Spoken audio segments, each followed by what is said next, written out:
Quand on regarde la complexité et la perfection de la façon que notre corps est fait, la nature, le monde, la galaxie, on peut en venir à la conclusion du dessin intelligent. Mais on peut se poser la question aujourd'hui, qu'est-ce que les mathématiques, la statistique particulièrement à dire sur le sujet? Et pour en parler, on reçoit Marc Vicuna, qui est étudiant de dernière année à l'Université Concordia dans le domaine de l'informatique, des statistiques et des mathématiques, et qui fait aussi partie du centre de recherche Big Data de l'Université Concordia. Alors restez là, on revient tout de suite pour une autre émission de Sans détour. La complexité de cette cellule-là, même la plus simple qu'on puisse imaginer, c'est tellement au-dessus de la complexité de notre univers en tant que tel, en termes d'interaction atomique, que on ne peut pas considérer ça comme probable d'une quelconque façon. On s'est attaqué à la base fondamentale du concept de l'évolution. Qu'est-ce que ça prend pour que l'évolution arrive de la manière dont elle prétend? Donc, quelles sont les ressources en termes de temps et en termes matériels pour que cela puisse arriver? Alors bonjour messieurs, c'est un grand plaisir de vous retrouver dans une nouvelle émission sur notre chaîne de Vers Jésus. Puis on est content de retrouver aussi tous nos abonnés et ceux qui sont là fidèlement pour être à l'écoute.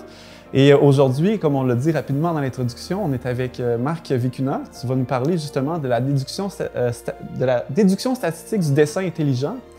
Et puis c'est quelque chose qui est, on peut dire dans tes cordes si on veut, parce que tu étudies dans le domaine des mathématiques, des statistiques. Puis, est-ce que tu peux rapidement nous parler de ton projet de bac? Donc, mon projet de bac est par rapport à des arbres mondrians, qui sont donc un type d'arbre de recherche expérimentale. Et c'est donc dans la recherche de précision mathématique à l'intérieur de ces arbres-là, de ces modèles-là. Donc, c'est définitif que je travaille fréquemment avec des gros chiffres, avec des petits chiffres constamment pour essayer d'évaluer ce genre d'erreur ou de non-erreur. Puis, je ne l'ai pas mentionné également, mais tu es aussi membre du ministère Harmonie, Sciences et Foi, ainsi que Daniel Capitanou. Bonjour Daniel. Bonjour. Un plaisir de t'avoir avec nous également. C'est mon plaisir aussi. Et Sébastien Roy-Lavallée, un habitué de l'émission, également merci d'être là. Puis nous, on va être en fait ici pour réagir à la présentation que tu vas nous faire, Marc. Peut-être poser des questions. On va se relancer, évidemment, ça va prendre la forme d'une présentation, mais parsemé dans quelques petites interventions, discussions comme celle-là. Ministère Harmonie, Sciences et Foi. Daniel, peut-être tu veux nous en parler rapidement. De quelle façon Marc s'est joint à vous? Oh, mais c'est pas compliqué. J'ai eu la visite de ses parents chez nous. Je me suis renseigné sur son parcours et j'étais étonné d'apprendre que Marc est en train de faire deux choses. En même temps, ça veut dire informatique et mathématiques. J'étais vraiment étonné. Je pensais que c'est vraiment une opportunité. Ça sera vraiment une opportunité si jamais il sera intéressé de faire partie de notre groupe. Pourquoi? Parce que les questions qui concernent le dessin intelligent ont une composante qui ont affaire aux statistiques. Puis c'est drôle, mais un des plus brillants philosophes athées a fait défection du camp athée justement à cause d'une preuve frappante en ce qui concerne les calculs mathématiques, surtout en ce qui a trait aux probabilités. Donc cela a été la preuve décisive pour lui pour quitter. Il s'agit du philosophe Antony Flew. Alors je me suis dit, regarde, on a une possible opportunité, pourquoi pas lancer une invitation à Marc. J'étais très content de son réponse. Ah ouais, ben on est content que tu sois justement là parce que tu vois, dans la série qu'on fait en ce moment avec quelques membres du groupe Harmonie, Sciences et Foi, dont toi, Marc, toi, Daniel, que tu vas nous présenter dans une vidéo qui est à venir sur justement Antony Flew, que tu as brièvement mentionné, c'est le nom de votre ministère un peu indique tout ça. Harmonie, Sciences et Foi. On est chrétien, on croit en Dieu, et puis c'est pas quelque chose qui est populaire dans la communauté scientifique généralement, mais c'est pas quelque chose qui est incompatible non plus. Puis c'est pas quelque chose que tout le monde connaît, comprend. Et puis, je pense que c'est un peu la raison pour laquelle on trouve que c'est donc important et si important d'établir des bases solides. Puis ça, ce sera pas mon rôle aujourd'hui. Ça va être ton rôle aujourd'hui à toi parce que, évidemment, on a chacun nos domaines d'expertise et celui-là n'est pas le mien. Puis, je sais, Sébastien, qu'on avait déjà parlé que dans ton parcours de chrétien, toi aussi, ça avait une place importante de pouvoir comprendre que même si tu devenais chrétien, ça faisait pas de toi quelqu'un qui tournait le dos à la science, mettons. Non, absolument pas. je crois que c'est une partie intégrale aussi. Je pense que c'est important d'utiliser la science pour expliquer plein de choses. Exactement, parce que finalement, si on croit que c'est Dieu qui a créé, c'est Dieu qui a créé tout ce qu'on peut observer dans le monde scientifique. Puis, j'ai assez parlé. C'est pas à moi d'expliquer ces choses-là parce que, comme j'ai dit, c'est pas mon domaine. Mais Marc, je t'inviterai à ce moment-là de nous guider à travers la présentation qui va, j'en suis certain, contenir des termes que c'est pas tout le monde qui est familier avec, ceux qui sont à l'écoute. Mais nous, ce qu'on veut, c'est d'être dans l'exactitude le plus que possible. Parfois, on va lever la main pour te demander d'expliquer pour nous, pauvres mortels. Nous sommes tous pauvres mortels, mais quand même, on te laisse nous expliquer ça. On est ton auditoire, et on est en ton écoute. Merci beaucoup. Donc, la déduction statistique du dessin intelligent, c'est tout simplement dire quelque chose de vrai statistiquement par rapport à donc, le dessin intelligent. Donc, on va commencer par définir les termes, parce que sinon, on ne s'en sortira pas. Premièrement, le dessin intelligent, ça désigne une suite d'expériences scientifiques et un groupe de scientifiques qui affirment que certains processus naturels et certains êtres vivants ont la meilleure cause qu'on a de ces phénomènes-là est une cause intelligente. Donc, en gros, cette hypothèse, la meilleure hypothèse qu'on a pour expliquer ce genre de phénomène, c'est un phénomène intelligent. C'est simplement cette hypothèse-là qu'on va essayer de passer à travers durant cet exposé. Plus précisément, dans le cas de cet exposé précisément, on va parler de l'origine de la vie. L'origine de la vie, si on se rappelle un peu, en termes fréquents de nos jours, on parle souvent d'une cellule qui se serait assemblée et qui aurait été capable de se reproduire plusieurs fois dans un océan pour éventuellement créer d'autres formes de vie. Bon. Ou faire évoluer d'autres formes de vie, évidemment. Donc, on parle de cette cellule-là. Cette preuve statistique-là, elle est explicable dans différents contextes. La statistique qui se cache derrière ça, c'est pas particulièrement compliqué. C'est même utilisé dans toutes sortes de contextes qu'on connaît fréquemment. Il y a un exemple très récent du speedrunner Dream, qui est très connu pour ses speedruns de Minecraft. Oui. Et en gros, il a eu un speedrun qui était tellement peu probable de façon intuitive qu'il y a des mathématiciens qui se sont penchés sur la question, qui se sont dit, est-ce que c'est possible que quelqu'un fasse effectivement ce genre de speedrun? Et la réponse était non, donc on a déterminé qu'il avait triché. Donc, pour ceux qui se posent la question, un speedrun, c'est ceux qui font qui réussissent à finir un jeu vidéo à une vitesse remarquable. C'est-à-dire qu'ils essaient de finir un jeu vidéo le plus rapidement possible. Puis ça donne justement, Marc, que j'ai vu la vidéo de la personne qui expliquait ces mathématiciens-là qui se sont mis ensemble pour démontrer que Dream, qui est le nom de l'usager que tu as mentionné, que c'était statistiquement pas possible finalement. C'est ça, hein? C'était la conclusion, j'imagine? C'est ça. Oui, j'ai une question. Est-ce que j'ai bien compris, il s'agit de la première cellule, ça veut dire la cellule fondamentale avec laquelle la soit-dite évolution a commencé? C'est cette hypothèse-là qu'on voit, ça veut dire la première cellule apparue. Qu'est-ce que ça prend pour que cette cellule émerge d'une façon ou d'une autre? C'est ça. On va essayer d'estimer la complexité de cette cellule-là. OK. Donc, on va faire cette preuve en passant par plusieurs étapes. On va passer par les bases techniques mathématiques. On va un peu approfondir ces bases-là pour essayer de vraiment comprendre ces concepts mathématiques qu'on va utiliser. On va passer par la construction du test universel, qui est vraiment si jamais les auditeurs ils veulent en savoir plus, ils peuvent aller dans Design Inference de William Dembski, mais c'est en anglais. Mais donc, c'est vraiment basé sur ce livre-là. Et ensuite, on va passer à l'estimation de la probabilité de l'apparition de la vie. Pour enfin conclure et passer à travers quelques critiques de ce genre de preuve. Si je peux poser une question rapidement, juste avant que tu continues, dans le fond, c'est que là, ça serait éventuellement la preuve statistique. Est-ce que tu vas nous expliquer, dans le fond, si c'était arrivé par hasard, ça serait ça les probabilités? Ou est-ce que je me trompe? Est-ce que c'est... On va estimer certaines probabilités OK. Et on va émettre l'hypothèse, bon, je m'avance un peu dans la présentation, mais j'ai pris de l'avance, excuse-moi. On va émettre l'hypothèse nulle de dire la vie a été, cette cellule a été faite par un phénomène ou des phénomènes aléatoires. Et donc, cette hypothèse-là, on va l'infirmer ou la confirmer. D'accord, merci. Okay. Ouais. Donc, base mathématique. Pour que tout le monde comprenne, je pars de la base à la base. La loi des exposants, on va l'utiliser. On va travailler avec des très, très, très gros chiffres, mais c'est important de savoir qu'est-ce qu'on fait mathématiquement.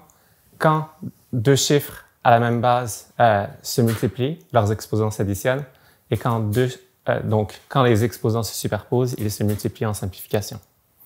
Quelque chose à savoir, tout simplement. J'espère que tout le monde suit. Ça va jusqu'à date. Ouais. Donc, le deuxième concept, c'est le test d'hypothèse. Le test d'hypothèse, c'est premièrement quelque chose qu'on utilise de façon fréquente, de façon commerciale, de façon scientifique, pour essayer de déterminer si une hypothèse est valable ou pas.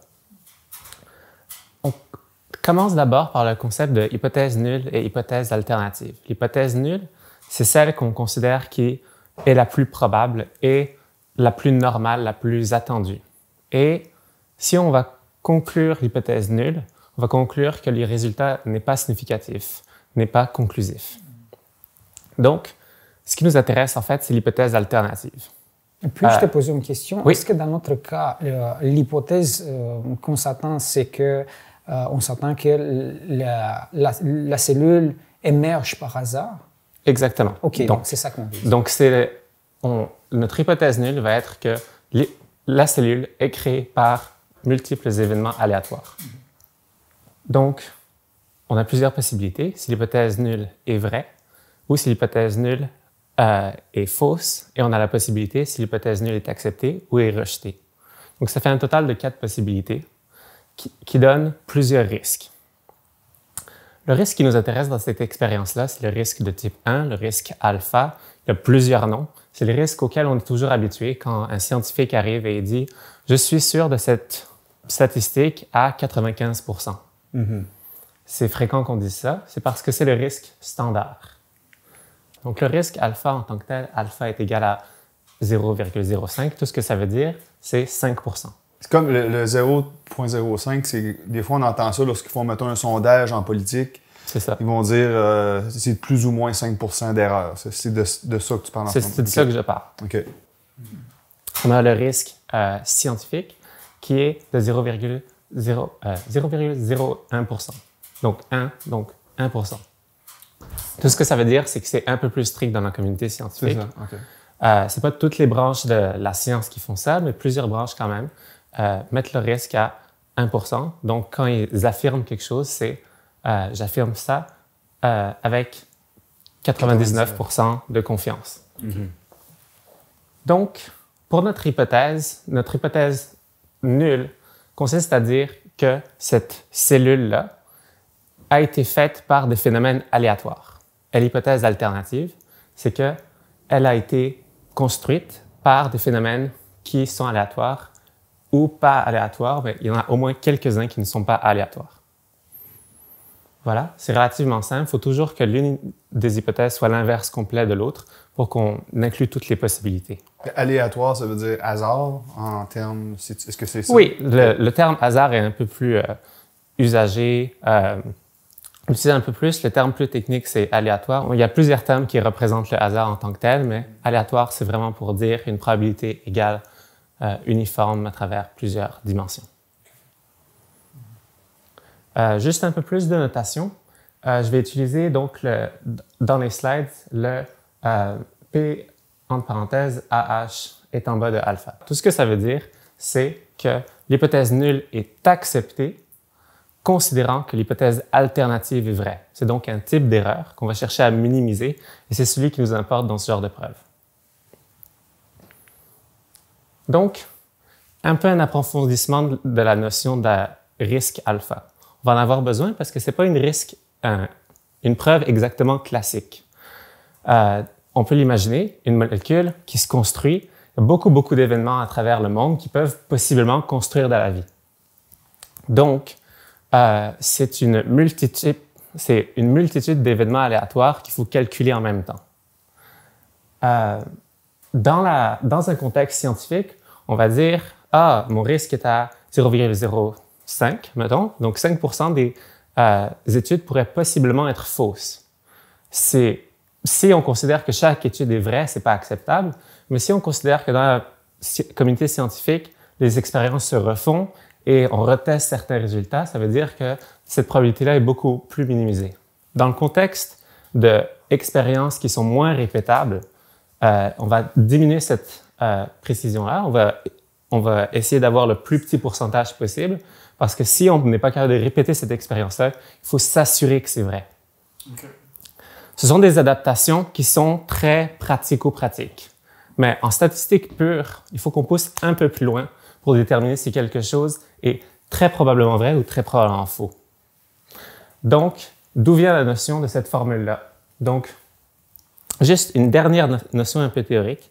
Si on revient avec l'expérience scientifique qui est répétée à travers une grosse communauté scientifique, avec 5% d'erreurs, mettons, c'est quoi le risque maximal d'erreur qu'on peut accepter dans une communauté scientifique? Mettons que toute expérience peut être répétée énormément de fois. C'est quoi le risque maximum qui nous permet toujours de soutirer de l'information? Évidemment, si on imagine que toutes les expériences sont fausses, on n'obtient aucune information. Si on décide qu'il y a un risque de moitié, ça veut dire que la moitié des expériences sont nécessairement, probablement fausses. Donc, on ne peut pas déterminer si l'expérience est vraie ou fausse, nécessairement parce qu'il y a une probabilité égale de chacune. De 50-50. Donc, on va dire que le risque maximal alpha est nécessairement en dessous de 1,5. Ouais. C'est un risque donc intuitif. C'est une bonne chose à savoir parce que ça va être la source de notre expérience. Donc là, tout ce qu'on a, c'est la probabilité de plusieurs événements aléatoires et doit être en dessous de 1,5. Donc, la probabilité qu'on vient juste de parler. Okay. Si on fait un peu d'isolation dans cette formule-là, sans entrer trop dans les détails, mais c'est relativement intuitif, on va déterminer que n étant le nombre total d'expériences, doit être en dessous de log divisé par alpha. Si on fait un peu plus d'isolation, on va dire donc que alpha est en dessous de log 2 divisé par n. Log 2, ça vous dit probablement rien. Non, donc, on va faire une petite égalité. Log 2, techniquement, c'est à peu près 0,69. On va le réduire à 0,5, donc 1,5. Donc, on va déterminer que notre alpha est égal à 1 sur 2n. Donc, avec ce genre de alpha, on va être capable de déterminer si une expérience est vraie ou fausse avec une probabilité raisonnable, en gros. On n'a même plus le droit de dire que c'est à 95 ou à 99%, c'est juste raisonnable. J'aimerais peut-être juste mentionner quelque chose pour peut-être les auditeurs qui sont en train d'écouter puis qui ne sont pas familiers avec les mathématiques. Puis on peut se dire, mais pourquoi on explique en détail? Est-ce qu'on ne peut pas juste nous dire la conclusion dans une courte vidéo? Puis je pense que l'important d'expliquer ce que je vais dire, c'est de dire qu'on souvent va accuser peut-être certaines personnes qui utilisent l'argument du dessin intelligent qu'ils n'ont pas vraiment d'explication à ça, finalement. C'est juste une pensée magique ou on n'a pas nécessairement une rigueur. Puis là, on est en train de démontrer à travers ce que tu nous expliques qu'il y a une rigueur qui a été appliquée à un processus que tu es en train de nous expliquer, qui démontre que non, c'est pas basé juste sur moi je crois que, puis j'ai entendu quelqu'un qui a dit que. Donc c'est pour ça que c'est important pour la présentation en ce moment qu'on passe par les détails, parce qu'on démontre que la démonstration a été méticuleusement faite. Fait que moi, ça, je trouvais ça important de le dire parce que c'est l'objectif de notre vidéo en ce moment, c'est l'objectif de la présentation que tu fais. Puis évidemment, nous, il y a des choses qu'on ne comprend pas au niveau des termes que tu utilises, mais on tient absolument que tu la fasses la preuve d'une manière rigoureuse pour qu'on puisse partager la vidéo, on puisse la réécouter et démontrer que, évidemment, c'est quelque chose de rigoureux, de solide. Donc, je vais juste faire un exemple de cette formule-là qu'on vient juste d'avoir parce que c'est relativement théorique ce que je viens d'expliquer, il faut l'appliquer. Donc, imaginons un scientifique, Yannick, qui a décidé de faire une expérience et qui sait que cette expérience-là peut être répétée par n'importe quel autre scientifique de sa branche. Il veut que son expérience soit un résultat vrai pour les 100 prochaines années. Que ce soit un résultat réel qu'on va être capable de réutiliser pour les 100 prochaines années. Donc, il va falloir qu'il augmente son risque, c'est-à-dire qu'il réduise son risque grandement pour éviter ce genre de situation. Donc, qu'est-ce qu'il va faire? Il va calculer le nombre d'événements aléatoires qui pourraient causer que, justement, son risque soit invalidé. Donc, son N. Donc, mettons que les 100 prochaines années, c'est 100. OK. Ensuite, le nombre d'expériences que chaque scientifique peut faire, mettons, par année, c'est à peu près 20. OK. Et ensuite, le nombre de scientifiques dans sa communauté, peut-être que c'est 200. Donc, 100 fois 20 fois 200, on arrive à un chiffre. On fait 1 divisé par 2 fois N, donc juste la petite formule, et on arrive à un risque de, mettons, quelque chose, 1, quelque chose, fois 10 à la moins 6. Donc ça va être ressemblé à 0,0000012, si je ne me suis pas trompé. Tu parlais qu'on allait parler de petits chiffres et de grands chiffres dans ta présentation. On est là-dedans. On est là-dedans. Et donc, en gros, ça ressemble pas vraiment à un pourcentage qu'on est en train de dire. Ça ressemble à des virgules de pourcentage. Mais ce qui est important, c'est que c'est probable que son expérience soit non seulement vraie, mais vraie pour les 100 prochaines années, ce qui est quand même beaucoup plus significatif. Ouais. Donc, passons à la preuve. Un peu plus d'application, enfin. Passons à l'élaboration du test universel. Donc, la question est simple. Combien existe-t-il d'interactions atomiques dans l'univers pour toujours, pour tout le temps qui a existé jusqu'à maintenant?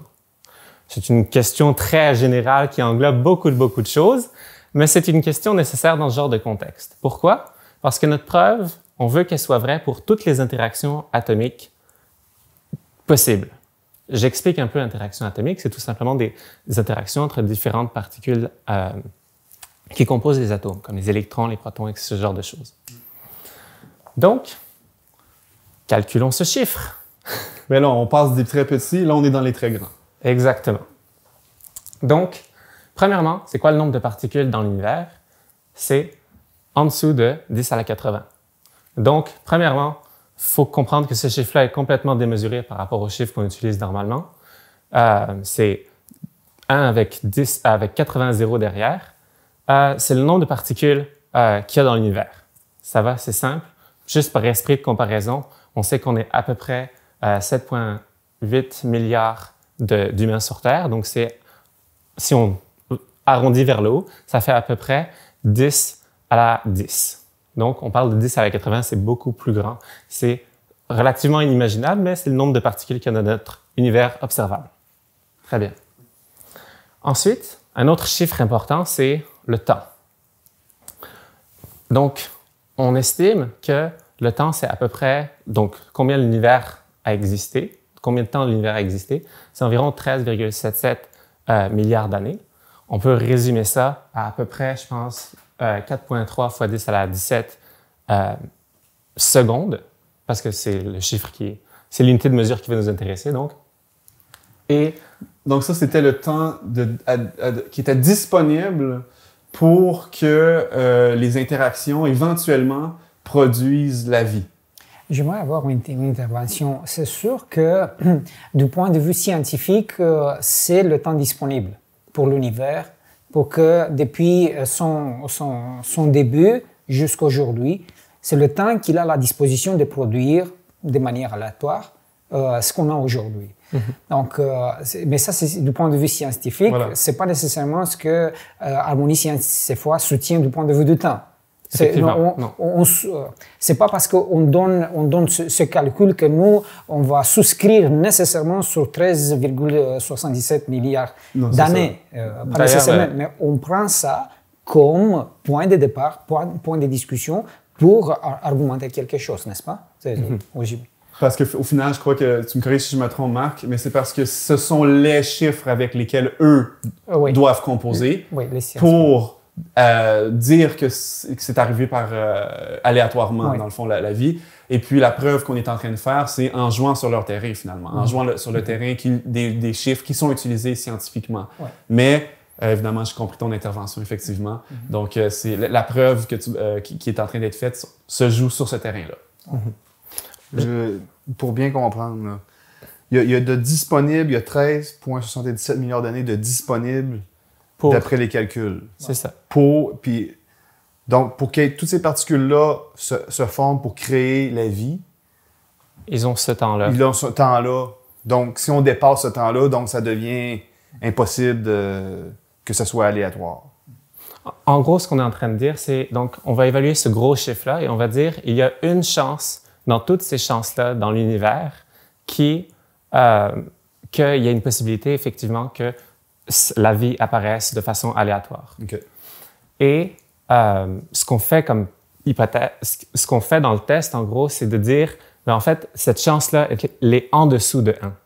Et donc, puisqu'elle est en dessous de 1, elle est improbable. OK. C'est ça la nuance qu'il faut apporter. OK.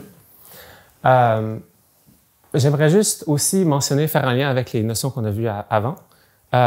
L'hypothèse nulle, j'ai dit qu'on essayait toujours de la favoriser, puisque si jamais on conclut que c'est l'hypothèse nulle, ça va nécessairement être non conclusif. Donc, dans notre contexte, c'est toutes des estimations. On ne sait pas exactement c'est quoi l'âge de l'univers. Mais puisque c'est des estimations, on va toujours arrondir vers le haut. On va assumer que l'univers est extrêmement complexe et que la vie est la plus simple possible. Et avec ces estimations-là, en estimant vers le haut et vers le bas, on va essayer de les comparer et quand même arriver à un résultat. Ensuite, le temps de Planck, qui est donc 5,4 environ fois 10 à la moins 44, c'est le nombre de secondes par interaction atomique. Donc, évidemment, ce n'est pas un chiffre qui nous intéresse exactement, on va juste l'inverser. Donc, l'inverse de ce chiffre-là, ça va être le nombre d'interactions par seconde, ce qui nous intéresse plus dans ce contexte. Donc, on va l'arrondir à 10 à la 45. C'est bon? Oh oui, c'est bon. Donc, on parlait de précision tantôt, on est dans les précis. On est dans le précis. Donc, je pense que tout le monde à la maison peut suivre, tout le monde peut comprendre les différents chiffres et faire la loi des exposants. Donc, multiplions toutes ces complexités-là. On arrive à le nombre d'interactions fois le nombre de secondes fois le nombre de particules pour faire tout l'ensemble de toutes les interactions qui ont existé depuis toujours. J'aimerais aussi mentionner qu'on a arrondi grandement vers le haut pour le nombre de secondes. On est passé de 10 à la 17 à 10 à la 25, juste pour avoir des chiffrons. C'est vraiment pour la simplicité. Ouais. Et on va arriver à 10 à la 150. Très bien. Passons au prochain chiffre. L'estimation de la probabilité de l'apparition de la vie. Donc, vous me disiez si vous suivez toujours, on est bon? Mm-hmm. Ça, c'est la partie amusante, j'ai l'impression. C'est ça, un peu plus de couleurs. OK. Donc, on va se concentrer non seulement sur la cellule, mais très précisément sur le noyau de la cellule, sur le code ADN de la cellule, où, effectivement, il pourrait avoir le code ARN. Il y a différentes théories qui essaient d'expliquer c'est quoi cette première cellule-là. Ça nous importe peu en tant que tel, puisque c'est la même information. Tout ce qu'on est en train de dire, c'est donc ces acides aminés-là qui sont tous ensuite, c'est quoi leur complexité? On va essayer de calculer ça. Donc, imaginons la cellule la plus simple. On parle d'acides aminés parce que c'était à la base de la vie la plus simple. C'est ce que tu as dit. C'est ça? Dans le fond, quand on parle des acides aminés, on parle des briques avec lesquelles on construit les protéines. Les protéines sont les pièces qui composent les nanorobots qui font partie de notre vie. Hein? Parce que les protéines, ce sont les pièces qui forment les organites cellulaires, qui font en sorte que la cellule a tout l'équipement pour vivre et se reproduire. Effectivement. Donc, on est dans la possibilité que cette simple élément-là arrive à existence. On n'est pas dans un être humain, là. C'est ça. Donc, c'est la seule capacité qui est exigée à cette cellule-là, c'est qu'elle soit capable de se reproduire. Ce qui n'est pas nécessairement intuitif, mais si elle n'est pas capable de se reproduire, on ne peut pas avoir d'évolution, on ne peut pas avoir de vie qui suit, puisqu'elle va tout simplement mourir. Donc, cette capacité-là est essentielle. D'accord. Je tiens encore à mentionner que cette preuve-là est très limitée. J'ai estimé des chiffres qui sont à la baisse pour essayer de simplifier les explications pour les gens qui nous suivent. Mais on pourrait monter ces chiffres-là beaucoup plus haut. Dans la littérature scientifique, on obtient des chiffres beaucoup plus forts. Je tiens tout simplement à simplifier les choses. Ouais. Donc, Mais on n'a pas boosté en notre faveur. Au contraire, on a mis ça d'une manière plus conservatrice. Puis, autre chose, c'est qu'on n'est pas sûr qu'il existe des organismes à l'heure actuelle qui sont autour de 200 protéines seulement. Ça, c'est juste un modèle théorique, le plus minime, j'imagine, qu'on pourrait obtenir. Malgré son absence du paysage. Ouais. OK, donc on applique juste un modèle théorique. Ouais. Donc, passons donc aux chiffres. Le nombre de protéines nécessaires, donc on parle du nombre de types de protéines qui doit être encodé dans l'ADN ou dans l'ARN. Ça doit être au minimum 200 jusqu'à 250. C'est ça les estimations de c'est quoi le minimum pour une cellule qui est capable de se reproduire. Ensuite, on passe au nombre d'acides aminés par protéine. Ça va? Le nombre d'acides aminés, c'est donc l'information qui est codée à l'intérieur pour l'information de la protéine.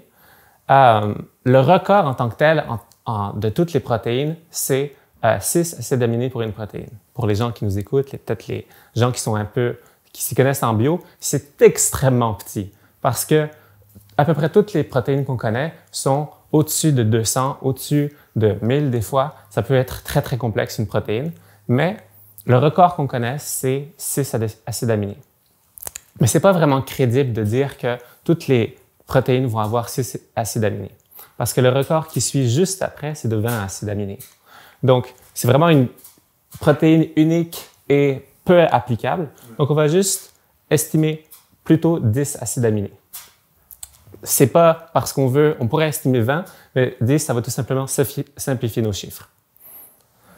Donc, on va estimer que toutes nos protéines ont 10 acides aminés ou plus. C'est risoire par rapport à ce qu'on connaît, mais c'est important de le savoir. On passe au prochain. On a tous ces chiffres-là, on va pouvoir les multiplier. Mais ce n'est pas une multiplication aussi simple qu'on pense. Parce que 200 fois 10 fois 4, ça fait de façon pratique très peu. Mais ce serait faux de penser que c'est seulement ça la complexité. Parce que quand on y pense, chaque acide aminé a la multiplication par rapport à la complexité du prochain acide aminé. Et chaque acide aminé, donc la complexité est en fait un exposant. Et après ça, quand on prend une protéine et une autre protéine, la complexité se multiplie, donc le nombre de protéines est en fait un exposant. Mm-hmm. Donc, ça, tu nous parles des statistiques, la probabilité que les choses c'est juste le nombre d'éléments qu'on va avoir. Oui. Donc, le nombre de... la complexité en tant que telle va créer un gros chiffre parce que c'est des exposants qui se superposent. Mm-hmm. Donc, passons au calcul. Effectivement, le nombre de combinaisons est égal au nombre de codons à le nombre d'acides aminés à le nombre de protéines. Donc, 4 à 10 à la 200. Donc, on simplifie un peu, c'est un peu complexe comme calcul. 2 à la 20 à la 200. Ensuite, si on connaît un peu d'informatique, on sait que 2 à la 10, c'est 1024. Vous savez ça dans vos batteries ou dans vos... Peu importe, en informatique, on connaît très bien. On va estimer un peu en dessous juste pour simplifier les choses. Donc, 1024 va être simplifié à 1000. 1000 à la 200 à la fois 2. Et donc, on finit avec 10 à la 1200. Si je me rappelle bien, il y avait 10 exposant 80 nombre de particules dans l'univers. Là, on parle d'un chiffre qui dit 10 à la 1200. Même. 10 à la 1200. Donc, c'est complètement démesuré de tout ce qu'on connaît dans cet univers. C'est la complexité de notre univers au complet qu'on avait dit, 150. Une fois la complexité, fois une fois la complexité. Combien de fois tout ça? 1200 divisé par 150, qui est donc... calculé. Allez! Je l'ai sur le bout de la langue. Donc, 12 divisé par 3, ça donne donc 4, fois 2, ça donne 8. Donc, la complexité de l'univers qu'on connaît au complet, 8 fois multipliée par elle-même. Donc, voilà notre résultat pour cette preuve. C'est complètement démesuré, mais évidemment, il faut continuer à évaluer la preuve. Donc, notre probabilité doit être nécessairement en dessous de 1 divisé par ces combinaisons-là, donc 10 à la moins 1200, puisqu'évidemment, c'est une probabilité, donc c'est l'inverse du nombre de combinaisons. Mm-hmm. Donc, fin de la preuve, est-ce que la probabilité est plus petite que notre alpha? Si c'est le cas, on va refuser l'hypothèse nulle et on va dire donc qu'il est impossible que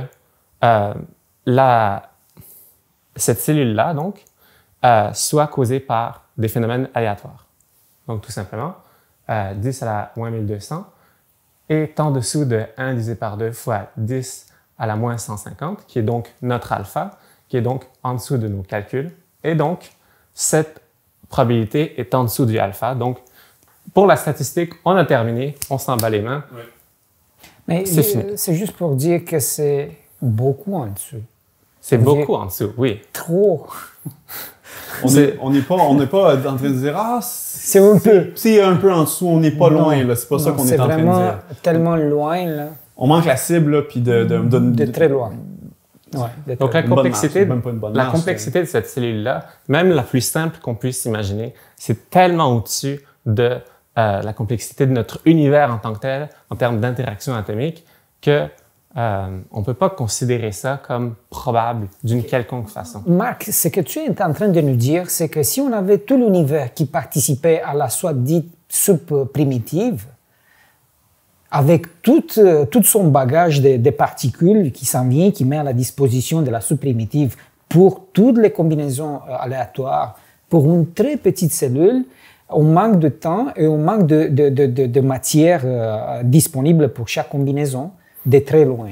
Et même si on multipliait le temps de notre univers par 1 million, on arriverait quand même au même résultat. Ouais. Non, on n'est pas capable de déterminer, on n'est pas capable de considérer ça comme valide. Puis on rappelle peut-être aux gens à l'écoute que là, on parle encore d'une forme de vie extrêmement primitive, comme tu l'as dit. Yes. Elle n'est pas encore devenue un mammifère qui a décidé d'aller nager dans l'océan. Puis on parle d'une forme de vie théorique. OK? C'est pas quelque chose de viable nécessairement dans la vraie vie. Là. Ça prend un petit peu plus d'acides aminés et de protéines pour y arriver. Fait qu'avec une approche conservatrice, on arrive à un chiffre comme celui-là. C'est ça. Donc, on va juste passer par quelques critiques quand même de ce genre de preuve. La preuve en tant que telle est difficilement réfutable. On ne peut vraiment pas dire que c'est causé par un phénomène aléatoire dans ce contexte. Mais on peut essayer de déterminer, mais peut-être que l'évolution, cette cellule-là, était guidée d'une autre façon qui n'est pas aléatoire. C'est là qu'on a certaines critiques de qu'est-ce que pourrait signifier cette preuve. Donc, la première hypothèse qui est une hypothèse vraiment historique, c'est l'hypothèse de Darwin qui était la génération spontanée. C'est depuis le fond de l'Antiquité que ça s'en vient. On a toujours pensé que les tas de débris sont capables d'engendrer des petits souris, de la vermine, puis tout ça, que les petites flaques d'eau sont capables d'engendrer des petites bestioles, ainsi de suite. Exactement. Donc c'est vraiment depuis fort longtemps. Ça. Donc c'était populaire du temps de Darwin, mais c'est beaucoup plus vieux que ça, effectivement. Ouais. C'est tout simplement l'hypothèse que la vie peut naître de rien de façon très fréquente. Mais évidemment, avec la microbiologie récente, on sait que ce n'est pas valide comme hypothèse. Non. On ne peut pas vraiment considérer ça. Les mouches à fruits ne sont pas apparues spontanément sur nos fruits à la maison. C'est ça. Oui, ce Pasteur qui nous a aidé un peu à mieux comprendre. Oui, lui, Pasteur. Donc, une critique un peu plus sérieuse quand même, ce serait l'organisation naturelle. Le fait que certains mécanismes naturels peuvent guider à la vie, en gros. Donc, on peut penser à une tornade, on peut penser à des planètes qui se frappent ou ce genre de trucs. C'est vraiment des phénomènes complètement naturels qui pourraient guider vers la vie. Le seul problème avec ce genre d'hypothèse, c'est que on ne connaît aucun phénomène naturel qui crée fondamentalement de l'information. Tous les phénomènes naturels qu'on connaît, que ce soit les minerais dans le sol, que ce soit l'eau qui s'écoule, ce sont tous des phénomènes géométriques. Ça sous-entend que cette information-là est compressible. Mais cette information-là, l'ADN ou l'ARN, n'est pas compressible. Je m'explique un peu. Si on fait une suite de AB, AB, AB, AB 45 fois, on peut considérer ça comme de l'information. Mais l'information, c'est tout simplement dire AB fois 45. C'est la même information. L'information est compressible. Tandis que si je vous donne un livre de Shakespeare, vous pouvez peut-être essayer de compresser un peu l'information par rapport à certains mots, mais l'essentiel de l'information est quand même non compressible. C'est ce genre d'information qu'on parle quand on parle d'ADN. Les motifs ne se répètent pas. Et puisque les motifs ne se répètent pas, on ne peut pas considérer ça comme d'une cause naturelle. Je comprends. On passe ensuite à la programmation dynamique. C'est un terme très mathématique. La programmation, ça n'a aucun rapport, mais c'est une branche des mathématiques qui discute de comment on peut passer de plusieurs éléments minimes à un événement plus complexe en apportant tous ces éléments-là préconstruits en quelque sorte. Bon, évidemment, on peut imaginer donc cette cellule-là qui serait créée certaines parties d'ARN un peu partout et que cet ARN se conglomère en un seul moment et donc on aurait peut-être l'ADN qu'on cherche avec cette cellule-là.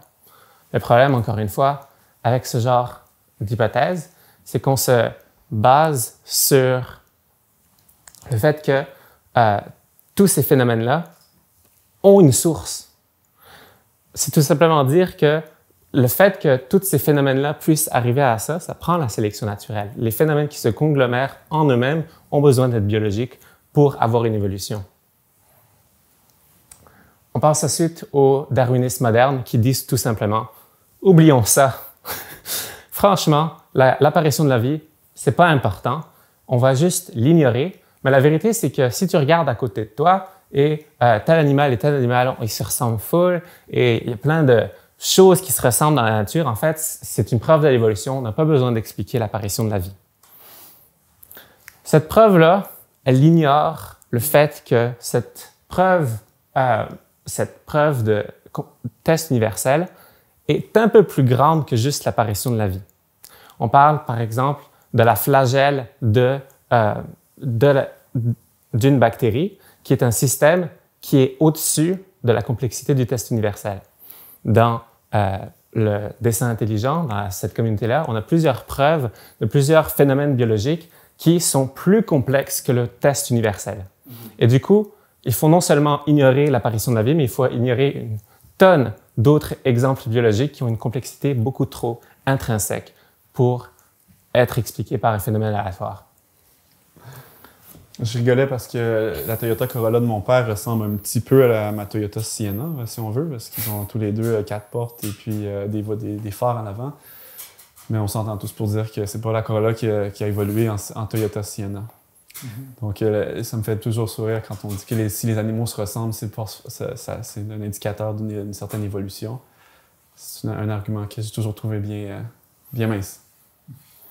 Enfin, juste peut-être les 3 derniers. L'évolution neutre, ça veut tout simplement dire que certaines parties de l'ADN ne servent pas nécessairement à fabriquer des protéines. Et dans certains contextes, l'évolution guide au fait que ces parties d'ADN soudainement gagnent une fonction. Et donc, on pourrait imaginer que l'ADN a évolué tranquillement avec certaines parties qui ne sont pas fonctionnelles et enfin, tout ça en même temps a fait un événement aléatoire qui a tout fait fonctionner en même temps. Il y a 2 problèmes avec ça. Le premier problème, c'est que la recherche récente dit que, en fait, ces structures-là sont nécessaires. La majorité de ces phénomènes d'acides aminés qui n'ont pas l'air nécessaires, en fait, ont d'autres fonctions, comme la fonction de structurer l'ADN pour que l'ADN soit stable et ne se casse pas. C'est des acides aminés qui sont structurels, qui cherchent à recorriger la structure. Il y a toutes sortes de raisons qui peuvent causer qu'on n'utilise pas ces acides aminés-là. Le deuxième problème est beaucoup plus grave, c'est qu'on n'a rien réglé. Si on dit que l'ADN est neutre, on revient à l'hypothèse en fait, il y a un moment où tout ça a fabriqué aléatoirement en même temps. Et encore une fois, on revient à la preuve, non, parce qu'il y a le test universel qui dit que c'est trop complexe. Enfin, les branches communes et l'héritage qui nous dit, en fait, on peut voir des exemples de l'évolution dans nos ancêtres, dans les affaires communes entre les différents êtres, combien l'ADN est partagé entre tous les êtres vivants qu'on connaît. Franchement, ça doit être une preuve qu'on a tous évolué de la même souche. Ce genre d'hypothèse-là oublie que, durant l'histoire du monde, c'était pas l'hypothèse de la majorité. l'hypothèse de la majorité, c'était anciennement que c'était effectivement, il y avait beaucoup, beaucoup de choses en commun avec nous tous, mais ce n'était pas à cause de l'évolution, c'était à cause d'un même concepteur, d'une même intelligence. Ouais. Et donc, comme tout ingénieur, cette intelligence a réutilisé certains concepts pour les appliquer à différents êtres vivants. D'où la ressemblance frappante dans le modèle interne de construction. Ça semble beaucoup, les reins d'un animal s'assemblent avec un autre, les poumons s'assemblent. En tout cas, on voit que le principe de fonctionnement de la circulation sanguine, des impulses électriques, c'est pareil. Donc, on reprend les mêmes principes, mais on les applique d'une autre manière. Donc, cela pourrait montrer une évolution, mais plutôt le même concepteur qui a utilisé le même concept. Donc, ce n'est pas nécessairement couler en béton une seule chose. C'est juste un choix qu'on fait, hein, finalement. Et finalement, juste pour le fun, il y a aussi l'hypothèse des extraterrestres Ouais. qui dit peut-être que la vie est apportée d'ailleurs. Encore une fois, le même problème. La preuve, c'est pour l'univers au complet, c'est pas pour notre planète. C'est ça. Donc, Faut que les extraterrestres sont partis de quelque part, eux autres aussi. c'est ça. Donc, merci. Écoute, merci à toi, franchement. Écoute, Cours sur deux.